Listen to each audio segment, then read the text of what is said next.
Então é um prazer estar aqui na Academia SPCM para apresentar um tema muito importante no direito notarial brasileiro, que é o testamento público.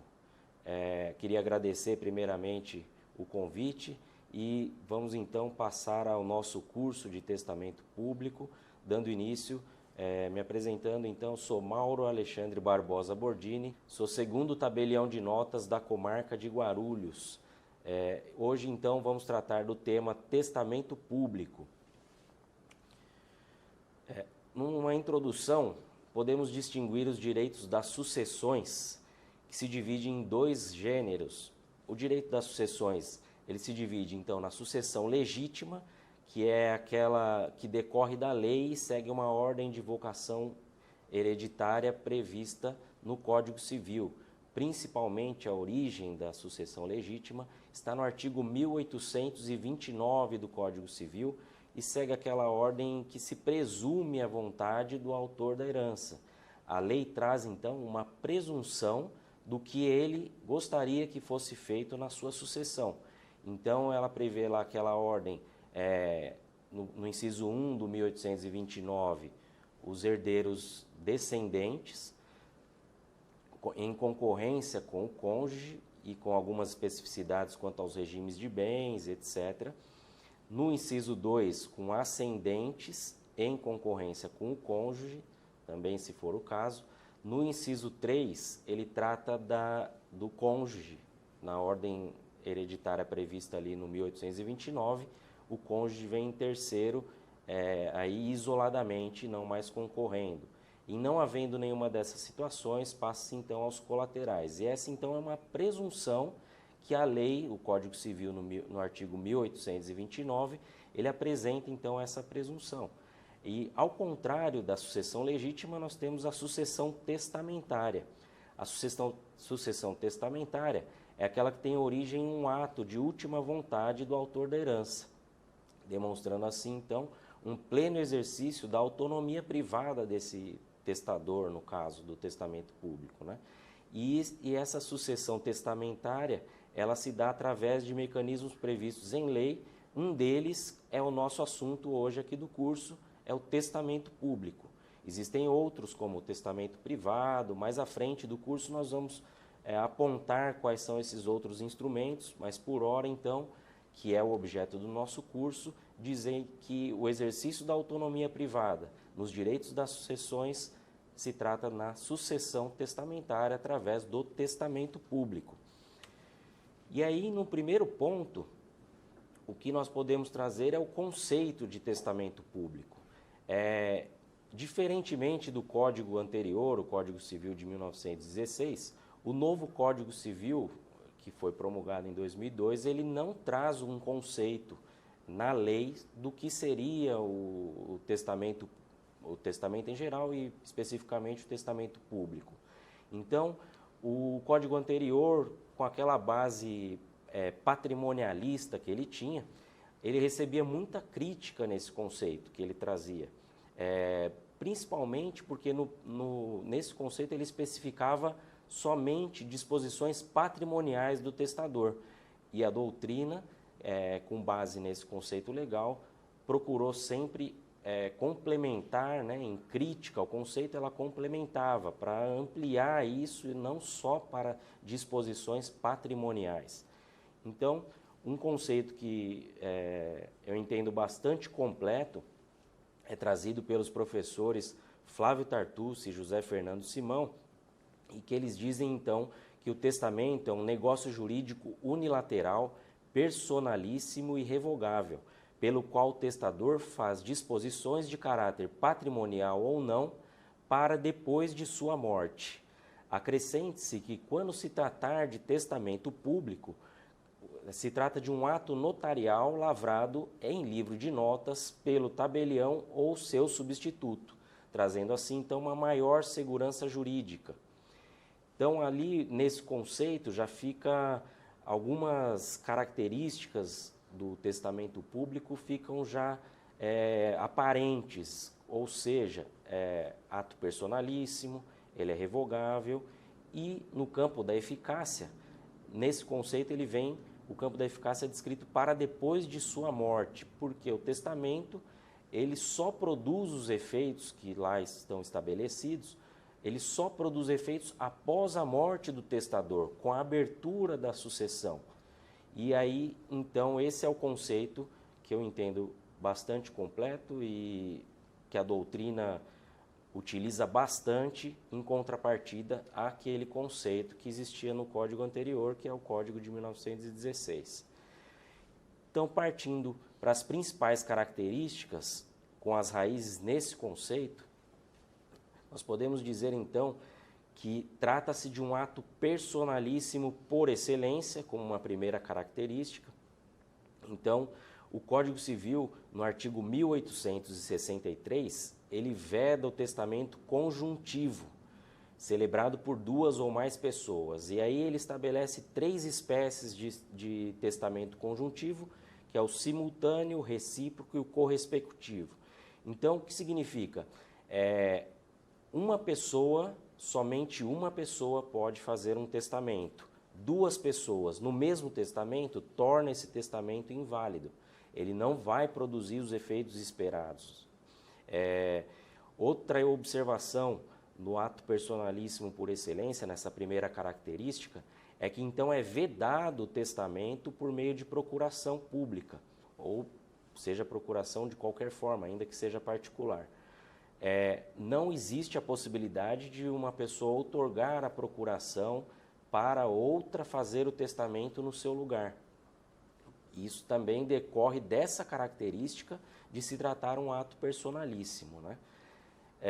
Outra característica importante, no ponto 2, é que ele é revogável a qualquer tempo pelo testador. Ou seja, o testador poderá, sempre que lhe convier, revogar o testamento, seja por outro testamento com disposições contrárias ao anteriormente lavrado, seja através de um instrumento somente de revogação, sem dispor mais sobre a sua última vontade. No entanto, há uma exceção a essa revogabilidade, qual seja, a disposição que tratar de reconhecimento de filhos não poderá ser revogada. É previsto isso nos artigos 1609, inciso 3, combinado com o artigo 1610 do Código Civil. Então, essa é uma característica importante também que denota a observância também ao princípio da autonomia privada, porque a pessoa, quando faz o testamento, ela pode, então, revogá-lo, seja, então, por um novo testamento que dispõe ao contrário do outro. Então, um exemplo é aquele que a pessoa fez um testamento e dispôs que deixaria a sua parte disponível no patrimônio para o seu sobrinho. E daqui 5 anos ela vai e faz um novo testamento, dizendo que a parte disponível do seu patrimônio ficará, então, para o seu primo e não mais para aquele sobrinho. Então, essa contradição entre o novo e o anterior revoga aquele testamento anterior. E isso é uma forma também dessa revogação. Ou, como eu disse, um instrumento próprio de revogação, único, feito somente com esse objetivo. Ela comparece ao cartório de notas, para fazer essa revogação do testamento feito anteriormente. Observando que, ao comparecer no cartório, nós fazemos esse ato e mais à frente eu vou explicar um registro desse ato, tanto da revogação quanto do testamento, onde ele é feito aqui no estado de São Paulo, para que tenha conhecimento de todas as pessoas que possam ter interesse na sucessão testamentária do testador. O próximo tópico, superadas então essas principais características que nós falamos anteriormente, o próximo tópico é a capacidade testamentária. Capacidade testamentária traduz a ideia, então, de quem pode fazer um testamento, de quem pode ser o testador ou quem pode receber os bens, os benefícios, quem pode ser previsto como beneficiário do testamento, o herdeiro testamentário. Isso que nós vamos ver agora nesse tópico da capacidade testamentária. Então, levando-se em conta essas informações, nós temos duas divisões na capacidade. A capacidade testamentária ativa, quem pode efetuar um testamento, quem pode fazer esse testamento, e a capacidade passiva, capacidade testamentária passiva, ou seja, quais são as pessoas que podem ser beneficiárias de um testamento feito pelo interessado. Então, a lei é clara que toda pessoa capaz pode dispor da sua vontade por meio do testamento, inclusive os maiores de 16 anos. Então, aqui no artigo 1857 e 1860, parágrafo único do Código Civil, fica clara essa regra da capacidade ativa.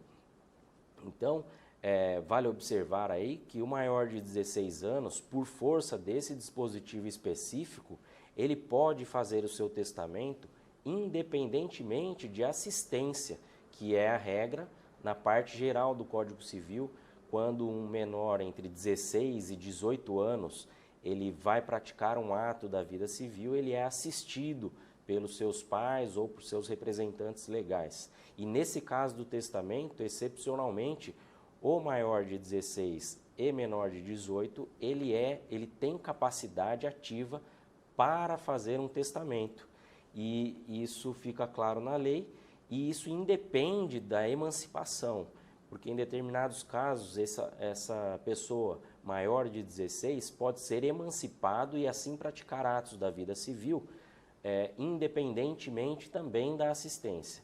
E nesse caso do testamento, independente de emancipação e independentemente de assistência, ele pode então fazer o testamento.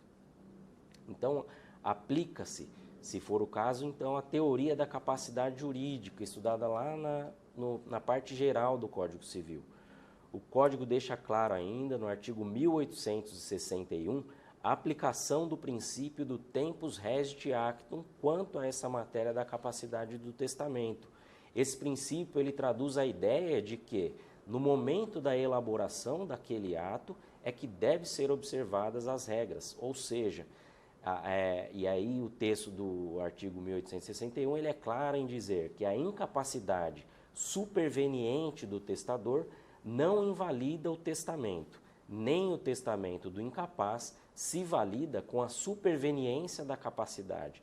Então a gente observa que a regra é determinada para o momento em que é feito o testamento, ou seja, ele fez o testamento lúcido, em sua plena capacidade civil, e posteriormente essa pessoa acaba sendo acometida de alguma enfermidade que tire o seu discernimento e ela pode ser interditada eventualmente numa ação específica de interdição.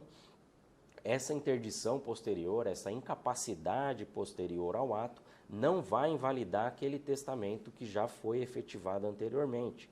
Então, é isso que fica claro aqui. E a mesma coisa que, se for incapaz, fizer um testamento eventualmente e supervenientemente perder essa capacidade, é a mesma coisa, não valida o testamento feito anteriormente se ele se torna capaz e era incapaz.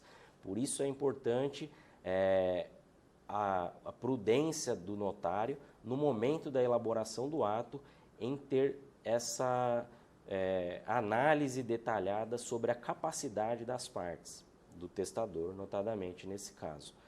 É importante observar, como apontado ainda por Maria Helena Diniz, alguns casos em que poderia se questionar essa capacidade ativa. Então, a idade avançada, a falência, nesse caso a falência financeira, o analfabetismo, a surdez, cegueira ou enfermidade grave, elas não inibem o indivíduo de testar. Ele poderá ainda assim testar. Então, por hora nesse bloco nós vamos ficar com essas informações. No bloco seguinte nós voltamos com a capacidade, ainda da capacidade testamentária, só que dessa vez a capacidade passiva. Quem poderá receber os bens em um testamento? Obrigado, aguardo vocês no próximo bloco.